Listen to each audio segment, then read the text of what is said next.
నేడు వేములవాడలో పర్యటించనున్నారు సీఎం రేవంత్ రెడ్డి. ముఖ్యమంత్రి హోదాలో తొలిసారి వేములవాడ రాజన్న ఆలయానికి వస్తున్నారు రేవంత్ రెడ్డి.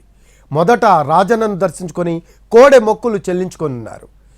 స్వామివారికి అభిషేకాలు, విశేష పూజలు నిర్వహించనున్నారు ఆయన. వేములవాడలో పలు అభివృద్ధి కార్యక్రమాలకు సీఎం రేవంత్ శంకుస్థాపన చేయనున్నారు.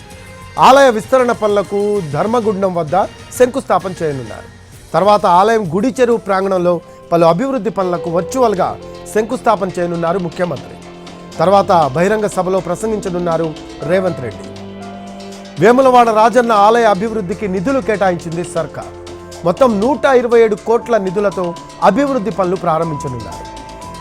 రాజరాజేశ్వర స్వామి ఆలయ కాంప్లెక్స్ విస్తరణ, భక్తులకు అవసరమైన అధునాతన సదుపాయాలకు 76 కోట్లు, ఆలయం నుంచి మూలవాగు బ్రిడ్జ్ వరకు రోడ్ల విస్తరణకు 47 కోట్ల 85 లక్షలు, మూలవాగు బతుకమ్మ తెప్ప నుంచి జగిత్యాల కమాన్ జంక్షన్ వరకు డ్రైనేజ్ పైప్ లైన్ నిర్మాణానికి 3 కోట్ల 8 లక్షల నిధులు విడుదల చేస్తూ ఉత్తర్వులు ఇచ్చింది సర్కార్. ఈ పనులకు సీఎం రేవంత్ రెడ్డి శంకుస్థాపనలు చేయనున్నారు.